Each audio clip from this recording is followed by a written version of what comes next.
How good and how pleasant it is for brethren to dwell together in unity in a free country and as Freemasons. God bless America.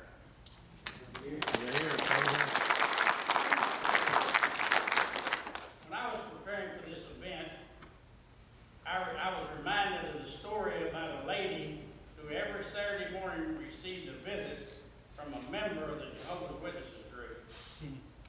She didn't enjoy the visit, but she didn't want to be rude, so she went to the library and looked into the Jehovah's Witness beliefs. She found out they don't believe in voting, they don't pledge allegiance to the flag, and they don't celebrate Christmas. Armed with her discoveries, she made ready for the next visit, and sure enough, on Saturday morning, a middle-aged lady and a young girl were out on the sidewalk. She went to the front door, flung it open, and invited them in. The first thing she did was hand the lady a voter registration card and gave her a lecture about good citizenship. Then she impressed upon them that good citizens should be loyal to the flag of the country and invited them to join her in the Pledge of Allegiance to the flag that she had set up in the living room. Then she handed out sheet music and invited them to join her in singing Silent Night. Now, she said, what do you ladies want to talk to me about this morning? And the astonished lady spoke up and said, lady, I've been selling Avon products for 20 years. And you are the strangest person I've ever met.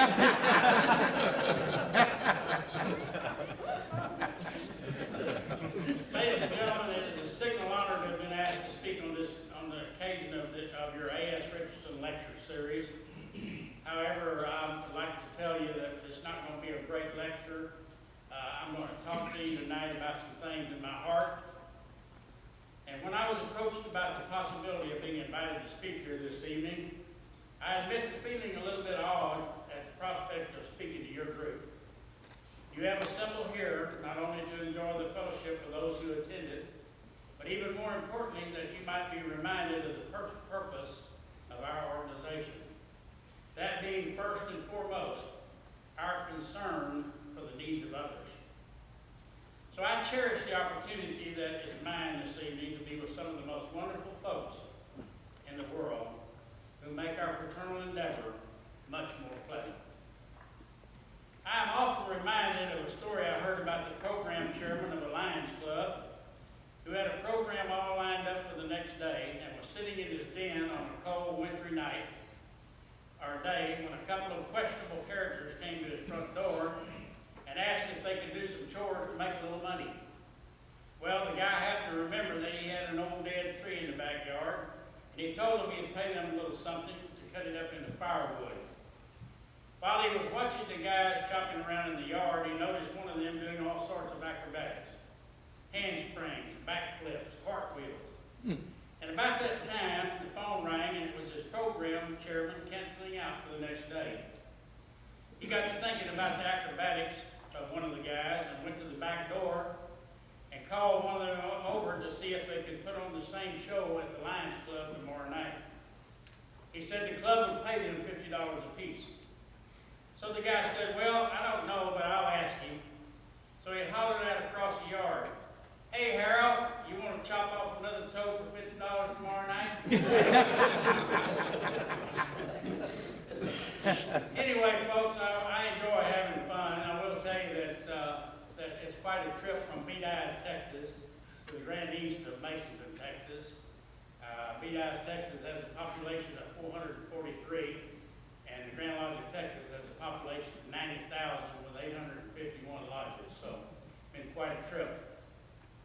And I believe that we take ourselves too seriously at times. Surely, God has a sense of humor. I see evidence of that every day. If you could just see in this room just how ugly these Masons are, you know what I mean.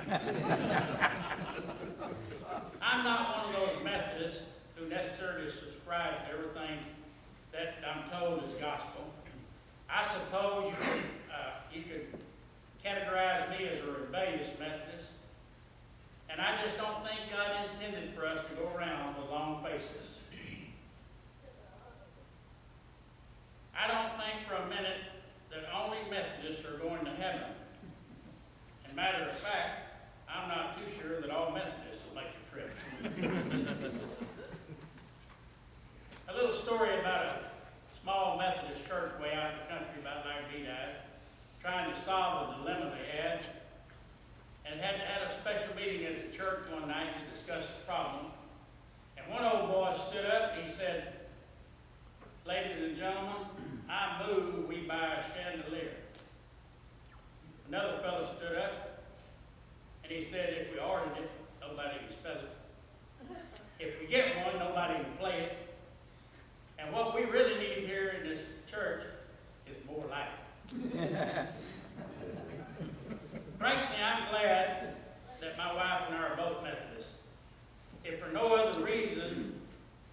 at least 36 years of wedded bliss in the Methodist Church.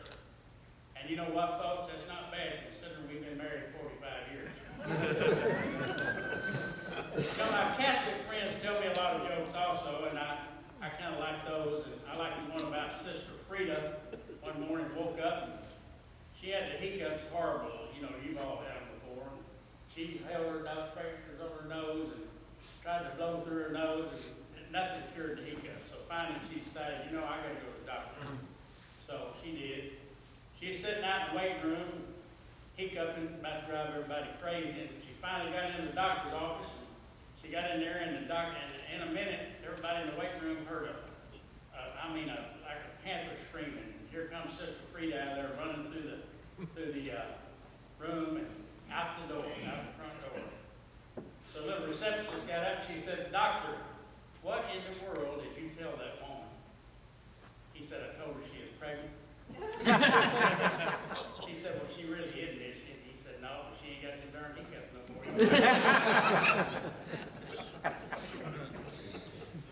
One more little Catholic joke. We're going to get a little serious here, but I love Sister Frida jokes because they're true life. Seen that Catholic priest, Sister Frida, was in Africa on a pilgrimage over there, going from village to village preaching the gospel. And somehow that afternoon late, they got disoriented and got lost, and so they come into this village kind of right at dark.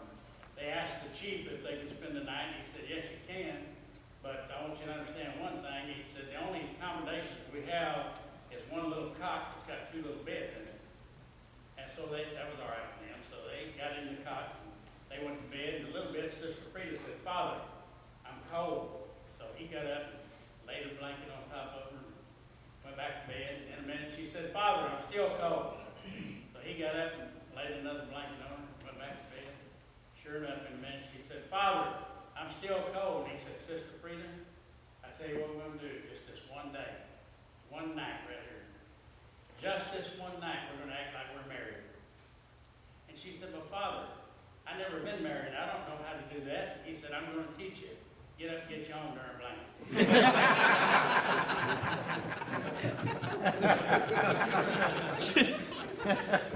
You should understand by now, ladies and gentlemen, that you're looking at a country bumpkin with just about enough education to be dangerous. I thrive on country living and country humor. My wife and I have a little hideaway in Rodgers, Texas, down in God's country in Grimes County. The little town of Rodgers has never really amounted to a whole lot. Every time new folks come into town and try to establish a business, the local folks refuse to trade with them. Instead, they'll drive 100 miles round trip to buy their goods from a total stranger in another town. And that probably explains why the heaviest industry we have down there in Rodgers, Texas, is a 300-pound Avon lady. In small towns like Rodgers, folks, everyone knows whose checks are good and whose husbands are bad. Coffee shop news is way ahead of the weekly newsletter. You get the newsletter to check the facts against what you heard through the gossip line. And down in Rodgers is one of the very few towns where we judge a funeral by how the corpse looks. And the statement is, "Man, that old boy looks good, don't he?"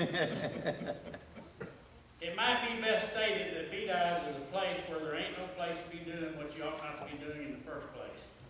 I have a city slicker friend who describes Rodgers as a cemetery with a blinking light. Not long ago, there was posted on the community bulletin board which read, "Armageddon, the last big war, where and when it will be fought, at the First Methodist Church on Sunday night."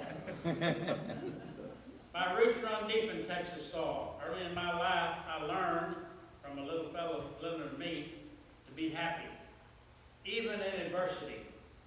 I learned that we are each a flower in God's garden, and that some of us find ourselves in a corner of God's garden in rocky soil. I've also learned that when you move the rocks, there's smoother soil beneath them. And I've learned that wherever God plants us in His garden, that's where we should do our very best to bloom. I've learned that when life kicks you in the teeth, you just keep on grinning to the teeth you got left. You do the the best you can with what God gives you to do it with. I've learned that the best way to cope with life is to put your trust in a loving God and let Him worry about things that we can't do anything about. God is a lot bigger than we are. Tradition, ladies and gentlemen, is what holds us together. I am proud of my heritage. I am proud of the traditions which have contributed to my life. Tradition holds our fraternity together. It gives us purpose. It gives us courage to just hang in there when life gets tough. Tradition holds families together. And how well good it is to see these families here tonight. And I'll tell you a little story about a family and what life can deal to you. That a family had a farm and farmed the same plantation for generation to generation. And it was tradition among the family that heads of each generation should have their portrait painted to hang in the halls of the family home. So it came time for the rather dignified lady in the sunset of life to have her portrait painted. She asked the artist if he could show her wearing a rather vulgar pearl necklace studded with diamonds, large dangling diamond earrings, a couple of sparkling rings on her fingers, a glittering bracelet with 3 rows of diamonds. And the guy said, "Ma'am, why do you want to do this?" She said, "Well, sir, I'm in the sunset of my life. My health is failing. But my husband is in excellent shape. And I know when I'm gone, he's going to marry some sweet young thing, and I want to drive her crazy looking for my jewelry."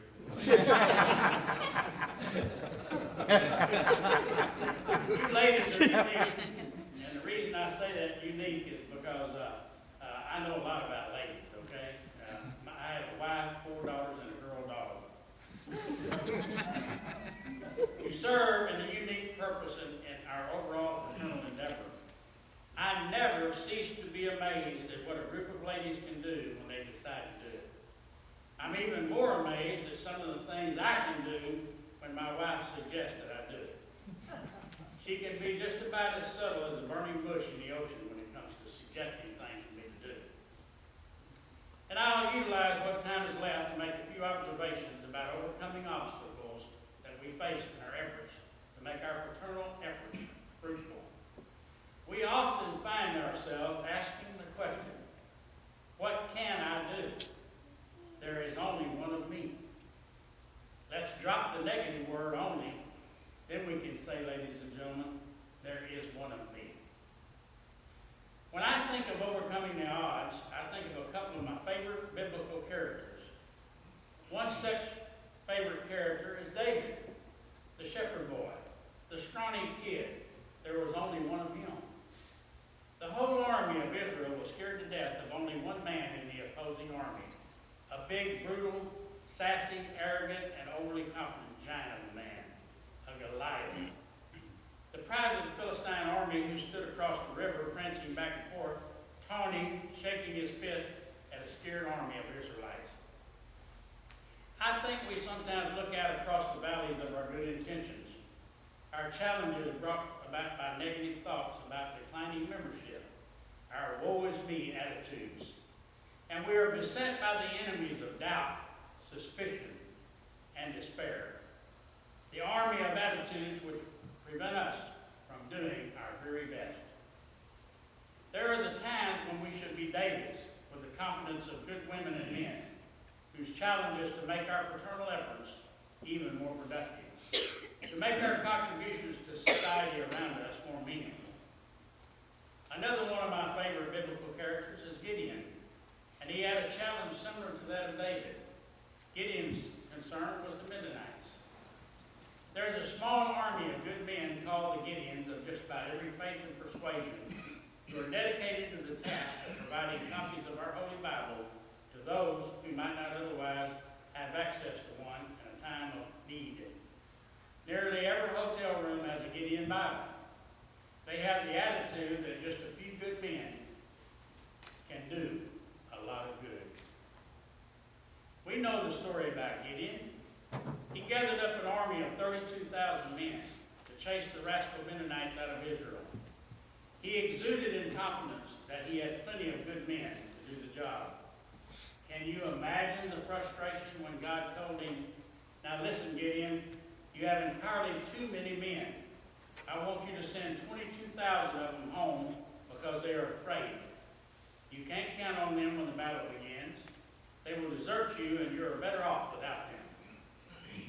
Does it occur to many of us that those things we do get done are those things done by the few who are truly committed to the task?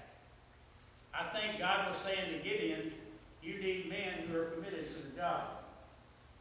But then again, after Gideon got over the shock of reducing his army by 22,000 men, God dropped another bomb by saying, Gideon, I hate to do this to you, but of the 10,000 men you have left, there are 9,700 of them who just can't stay alert.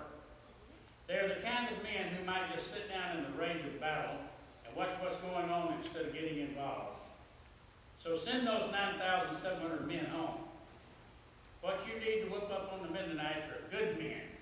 You don't need men who will sleep through the battle. It's going to be coming up pretty soon. If a man lays on his belly to drink from the spring instead of cupping the water in his hand so he can see what's going on around him, you can't depend on him. I imagine by then Gideon was checking his hearing aid to see if he was hearing what he thought he was hearing. He might have been checking the batteries in his calculator and found out that there was only 300 men left out of 32,000. Do you know, and in his mind, I'm sure what he was saying was, good grief, God, do you know what you're doing? But you know, I sometimes get the feeling that some of us are sleeping peacefully while the battle around us is raging. Do you ever get the feeling that there's a bit of indifference among some to whom we look to get the job done? Gideon was left standing there, and I'm sure he was still shaking his head, facing the mighty army of the Mennonites, with just 300 men behind him. But when that little band of chosen men started making all sorts of racket with their trumpets or ram's horns, and when they broke those clay pots to let their light shine, they whooped up on the enemy. The difference between that little band of 300 men and the Mennonite army was God was on their side. That's all Gideon needed to get the job done. And that's all we need to get our job done. I honestly believe with all my heart that even though we sometimes stray from his will, God does bless, and has always blessed our fraternal efforts. Our responsibility is to meet God halfway. We need to light some torches and let our fraternal light shine brighter than before. We need to toot our horns to the world and stop being so bashful and backward about who we are and what we're all about. I just believe that God has a right to expect us to do our share. If you ever get the feeling that you're out there all alone, you're probably not alone. There are other people who might feel the same way. Have you ever thought about what we can accomplish if more of us really committed to doing what we should be doing? It is in my opinion, ladies and gentlemen, that all we need to do in masonry is, number one, get our priorities straight. What part or parts of our efforts are the most important to our place in the world? Number two, we need to practice what we preach. Whatever we do, how, where, and when we do it is important because we're being watched by people who wonder what we're up to. Number three, we need to concern ourselves more about getting our job done than about who gets the credit for doing it. And finally, number four, if we have differences, we need to lay them aside in favor of fraternal unity. The key to accomplishment is a purpose to accomplish. And those purposes are the very reason we are here. It isn't numbers that matter. What matters is what we do with the numbers we have. We need to forget what has been, decide what can be, and commit ourselves to making it happen. Ours is a great past, and we also have a great future. Let us not forget who we are and what we're all about. We dwell in the midst of opportunity to do good things, to sound our trumpets, and to let our light shine. That's what we are involved in. Let's renew our appreciation of what and who we are and what we have. And ladies and gentlemen, build upon that. In closing, I say when I get through saying what I just said. And that is, God bless America. God bless Freemasonry. And God bless each of you. Thank you.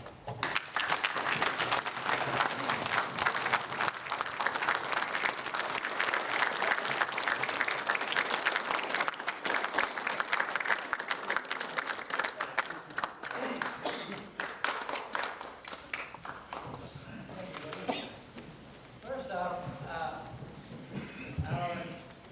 the one who knows it, knows what words will best. We would like to have our brother Captain speak in just a minute about Our Grandmaster not only speaks well, but he does well. In our Gray Lodge, Michael Lannis was Grandmaster in 202. His right-hand man, Rodgers, traveled the states intensively, spent his money, his time, and his efforts. The only problem we had of those of us who were on the team, we had to visit Texas A&M too often. Grandmaster, at a recent judges conference, they gave a statistics that explains why you and your bride have been able to be married so long, and Nell and I have been able to be married so long. This national survey says that couples that have the ability to argue, their marriages last longer. yes, our gratitude actually was very deep, and I've got a few things here for you. First off, is a secondary in S Richardson Lecture that we present you with this is our Gray Lodge honor. Also, present you with this S Richardson plaque. Yes. Thank you. And And now comes the money. hold doors. Hold up. This is a book of our history. Okay, this was written in that's for your library. Yeah. Okay, and where were you seated? Where was I seated? Brother Junior Deacon, you come mark this file. Mark this slide.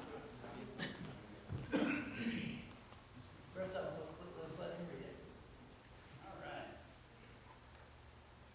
On October the 2nd, 2013, Grandmaster Walter W. Rodgers presented the 7th Annual A.S. Richardson Lecture and took his seat in this chair. All right. Okay, and finally, Brother Treasurer, you have something for us? Yes. I was just kidding. No, we weren't. We were not. Most worshipful sir, when our district deputy came for his first round visits, he challenged us to meet he wanted all the lodges in District 30B to contribute to the building fund. And he challenged us to make a contribution. So tonight I have a contribution to the Grandmaster's Building Fund from Gray Lodge for $1,000. Yeah.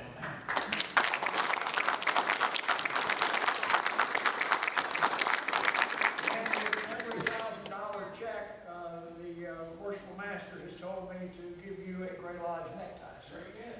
Thank you very much, sir.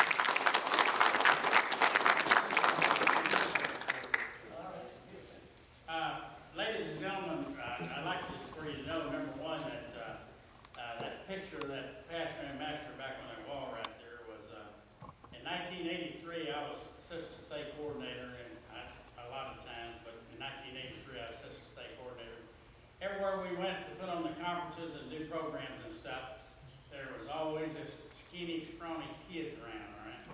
And so me being a construction manager by trade, I put him to work, and that was Mike Nanny. Okay? So, but I will tell you that Gray Lodge has a special place in my heart. Of course, George Evans, I think they're taping this thing right here, and they're going to give him a copy of the tape so he can see it. But George is 92 years old, and then there's another fellow that was right in the line with him in this Gray Lodge right here, and his name was Melvin Prescott. And